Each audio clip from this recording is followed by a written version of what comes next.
दौरान खासदार इम्तियाज़ जलील साहब का बहुत बहुत शुक्रिया अदा करते हैं।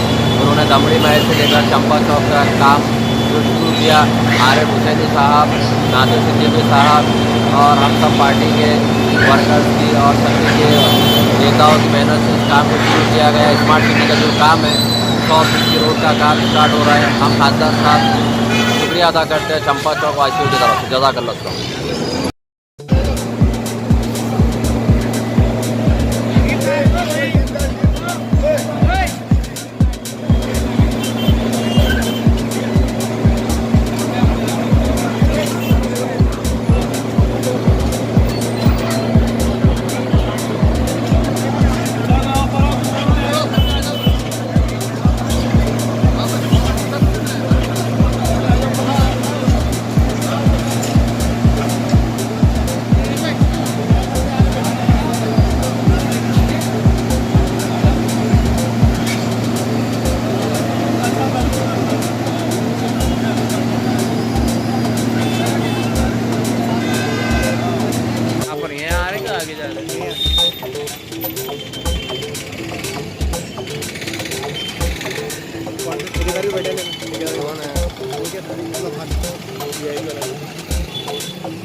लेकिन मेरा प्रैक्टिकल आइडिया वो है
देखिए,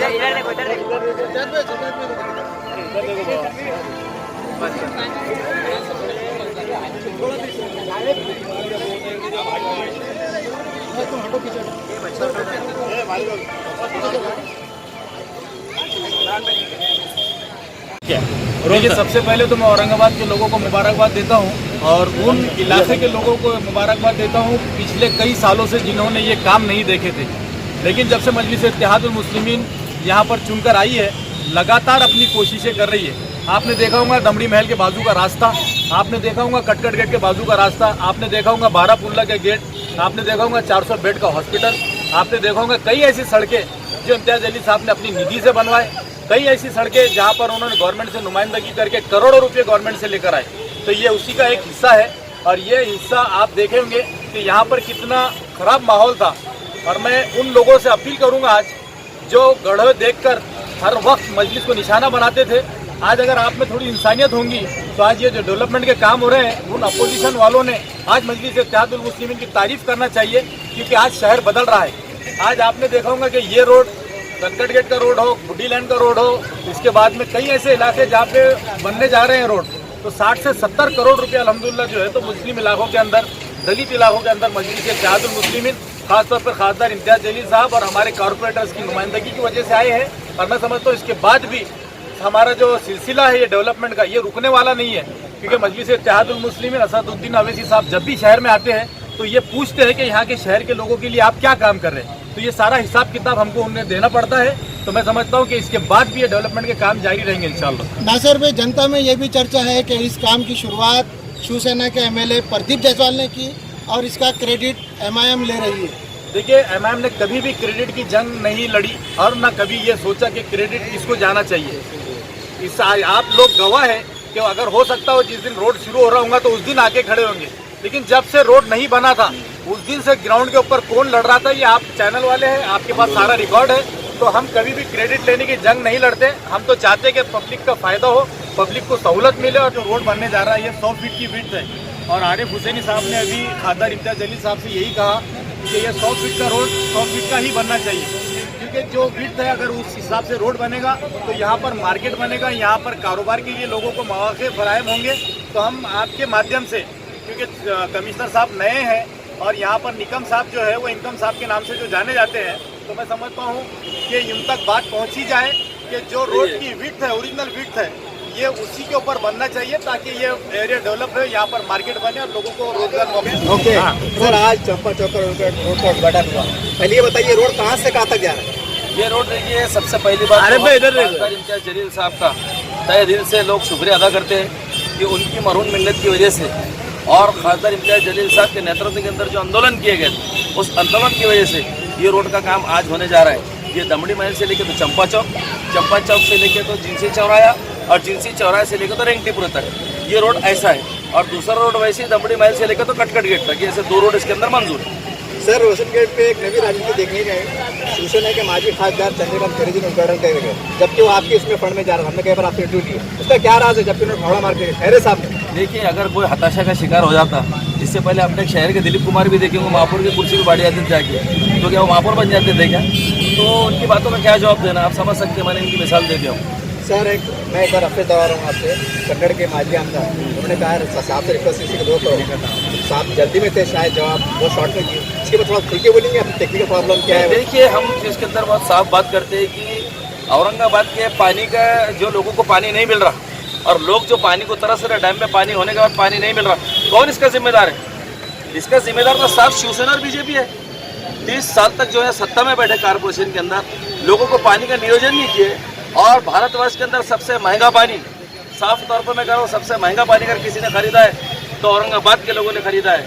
10 दिन के अंदर 1 दिन पानी दे रहे और पानी पट्टी 4500 ले रहे। बताओ मेरे को हिंदुस्तान में कहाँ पर है ऐसा?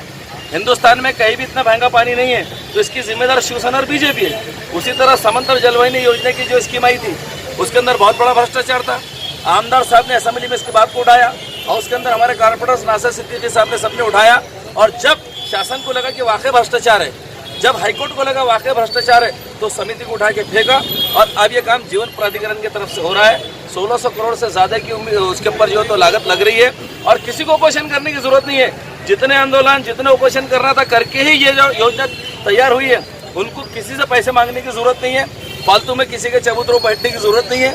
आप कन्नड़ देखिए बोलना, और उसके अंदर जो तो पानी के इंतजाम बहुत अच्छे से यहाँ होने जा रहा है। जीवन प्राधिकरण अपना काम कर चुका है, 54-55 ज़्यादा टाँकियाँ बनने जा रही है और इम्तियाज साहब बिल्कुल अड़ावा मीटिंग हर महीने में एक बार उसकी लेते हैं। तो मैं आपको ये बात बताता हूँ। और रही बात जैसा ग्रामीण की बात, वो भी आमदार थे जिनकी आप बात कर रहे हैं, वो भी आमदार थे कन्नड़ के। तो मैं ये कहता हूँ कि उन्होंने पूरी नज़र रखना चाहिए कि कन्नड़ के लोगों को सुविधा पहुँचाने का काम हमने कौन कौन सा करे। नंबर एक बात, अशोक दलवाई कमेटी नरेंद्र मोदी जी ने अपॉइंट की। अशोक दलवाई कमेटी की ये जिम्मेदारी थी कि वो अपनी रिपोर्ट को पदन पे पेश करेंगे और पेश करने के बाद ये तय हुआ उसके अंदर नरेंद्र मोदी जी का कहना है, मुख्यमंत्री इनके प्रधानमंत्री जी का, फडणवीस साहब ने भी सुनना चाहिए कि 2022 तक किसानों की जितनी इनकम है उसको दुप्पट कर देंगे, उसको डबल कर देंगे। 2022 निकलने को जा रहा है। अशोक दलवाई की कमेटी के ऊपर कोई अभी तक जो है तो काम नहीं हुआ है। उसके लिए आड़े पड़ने की जरूरत है। हमारा सड़क के ऊपर कलेक्टर ऑफिस के सामने, डिविजनल कमिश्नर ऑफिस के सामने वो आंदोलन भी एमआईएम करने वाली है, किसानों के हित की लड़ाई लड़ने वाली है। दिसंबर तक अगर अशोक दलवाई रिपोर्ट के ऊपर नरेंद्र मोदी की हुकूमत और ये स्टेट गवर्नमेंट अगर अमल नहीं करेंगी और किसानों की खुदकुशियां बंद नहीं होंगी और उनकी इनकम दुप्पट नहीं होंगी तो एमआईएम सड़कों पर उतर के उनको इंसाफ दिलेंगे। सुनने में ये भी आ रहा है कि सलम एरिया की ये सबसे बड़ी रोड है और ये रोड 100 फीट की होने की वजह से काफ़ी लोगों के घर टूटने की आशंका है और यहाँ चंपा चौक से आगे के लोग काफ़ी टेंशन में है कि उनका घर टूट जाएगा, उनको टीडीआर मिलेगा या कैश मिलेगा। देखिए, हमारी बात सबसे अहम यह है इसके अंदर कि ये जो रोड बनने जा रहा है ये आजकल का मंजूर करा हुआ नहीं है। तमाम लोगों जिनके घर इसकी जद में आ रहे हैं और जितने लोगों के घर इफेक्टेड है उनको ये बहुत अच्छे तरीके से बात मालूम है कि 1970-72 का प्लान है। ये मास्टर प्लान 1970-72 का है। तो आपने को ये बात बहुत अच्छे से मालूम है कि जब मास्टर प्लान तो बदल नहीं सकता तो हमको तो घर ही बदलना पड़ेगा। तो आपने भी बिल्कुल खुले दिल से आना चाहिए डेवलपमेंट के काम के अंदर। और जैसे भी आरसीसी का टीडीआर देने की बात चल रही है उसी तरह टीडीआर 2 से 3% बढ़ा के देने की बात की जा रही है। तो जो गवर्नमेंट मुतालबा आपको जो है तो आपका जो मांग है पूरी कर रही है, जो मुबदला दे रही है उसको लेके लोगों ने देना चाहिए, वरना आप भी डेवलप नहीं हो सकते ना। आपको कोई कारपोरेशन की परमिशन नहीं मिलती, आपको कोई बैंक से लोन नहीं मिलता, तो आप भी कब तक अटक के पड़े रहना चाह रहे हैं? तो आप कोई अच्छा काम क्यों नहीं करना चाहते? आओ, अच्छे डेवलपमेंट के काम के अंदर सबने सहभाग करना चाहिए। यहाँ पर हमारे खासदार जनाब इम्तियाज जलील साहब ने इस रोड की ओपनिंग की है। अल्हम्दुलिल्लाह ऊपर देखो, पूरे अवाम इस शहर के अंदर उनके हमेशा इस रोड बनने की वजह से उनको याद रखेंगे। यहाँ पर हमारे गठ नेता नासिर सिद्दीकी साहब, आरिफ हुसैनी साहब, हमारे फिरोज भाई, इन्होंने हमने सबने मिलकर हमेशा खासदार साहब के पास नुमाइंदगी इस रोड के बारे में करे थे कि ये रोड जो चंपा चौक से लेके दबड़ी महल से चंपा चौक तक 100 फीट का रोड हुआ था लेकिन वो बना नहीं था। लेकिन आज ये रोड यहाँ तक बन गया है और अल्हम्दुलिल्लाह यहाँ से लेके चंपा चौक से लेके रिंगटीपुरे तक भी एमपी साहब ने बता दिए कि ये रोड 100 फीट का है और ये पूरा 100 फीट का रोड रहेगा। हमने इसके पहले पिछले टाइम में जब कॉर्पोरेटर थे उस टाइम के अंदर भी इस रोड का जॉइंट मेजरमेंट हुआ है। 100 फीट का पूरा जॉइंट मेजरमेंट हुआ है, पूरा नक्शे वगैरह बने हुए हैं। चंपा मस्जिद का जो मसला है वो मसला भी डिपार्टमेंट जो है हल कर रहा है, किस तरह से मस्जिद बचेंगी और मस्जिद को बचाते हुए अल्हम्दुलिल्लाह ये पूरा रोड होने वाला है। हम हमारे ये रोड के पूरे लोगों से अपील करेंगे कि ये रोड के अंदर आज नहीं तो कल 10 साल के बाद 5 साल के बाद हमेशा जाने वाला है 100 फीट का रोड, क्योंकि ये 72 का नक्शा है। 1972 में आज कभी हमारे ये लोग रोड की जगह दे देते थे तो आज उनको कहीं ना कहीं जगह मिल जाती थी, लेकिन आज उन्होंने भी ये रोड रुका के रखे, अड़ा के रखे थे, इसलिए आज वो भी परेशान है और आगे इनको और परेशान होना पड़ेगा क्योंकि ये रोड जो है ये स्मार्ट सिटी बन रहा है। औरंगाबाद में 20-25 किलोमीटर तक जगह मिलने वाली नहीं है, इसलिए ये रोड के लिए आज 7-8 लोगों ने यहाँ पर प्रॉपर्टी दे हुए हैं, कारपोरेशन के हैंडओवर करे हुए। इंशाल्लाह बाकी के लोग भी तैयार है, उनको मालूम है अपने को परमिशन नहीं मिलेंगी, इंशाल्लाह ये रोड होगा। सर, आज आप चंपा चौक में आपने उद्घाटन किया है, बहुत अच्छी बात है। और मेरे महानगर पालिका देखिए, एक बात मैं साफ कर दूं कि ये हमने ही खुद ने ये तय किया था कि किसी भी रास्ते का उद्घाटन नहीं किया जाएगा क्योंकि काम करना बहुत ज़रूरी है। रास्तों के उद्घाटन की वजह से कभी नेताजी आ रहे हैं, नेताजी के पास टाइम नहीं है तो काम रुका पड़ा रहता है। मैंने खुद ने कमिश्नर साहब से ये कहा था कि किसी भी रोड के उद्घाटन की ज़रूरत नहीं है, काम शुरू करवाइएगा, हम काम को इंस्पेक्शन करने के लिए आएंगे। आज दमड़ी महल से लेकर चंपा चौक तक का जो रोड है, आप खुद देख रहे हो उसकी हालत कितनी ख़राब है और कई सालों से वो रोड की बहुत खस्ता हालत है। आज यहाँ पर रिव्यू करने का मकसद ये है कि जितना स्पेसिफिकेशन के हिसाब से रोड दिया गया है स्मार्ट सिटी के अंदर, उतनी ही रोड बनाई जाए। ठेकेदार ये कर रहे हैं कि साहब ये अतिक्रमण है, ये अतिक्रमण हमारी जिम्मेदारी नहीं है, ये महानगर पालिका की जिम्मेदारी है करके अतिक्रमण के मामले में हम कोई समझौता नहीं करेंगे। किसका दुकान जा रही है, किसके सीढ़ियाँ जा रहे हैं, रास्ता जो है वो बहुत सालों के बाद बन रहा है। किसी एक दो लोगों की वजह से अगर पूरे शहर को इसका नुकसान भुगतना पड़ रहा है तो हम उसके साथ समझौता नहीं करेंगे।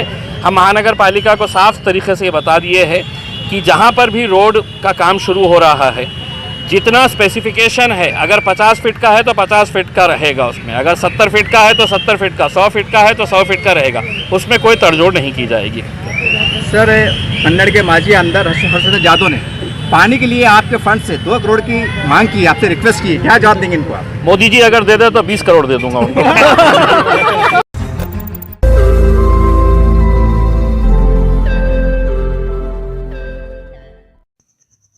रोज नई खबरों को देखने के लिए हमारे औरंगाबाद समाचार चैनल को सब्सक्राइब कीजिए और नोटिफिकेशन पाने के लिए हमारे बेल आइकन को दबाइए ताकि हर खबर की नोटिफिकेशन आपको मिलती रहे।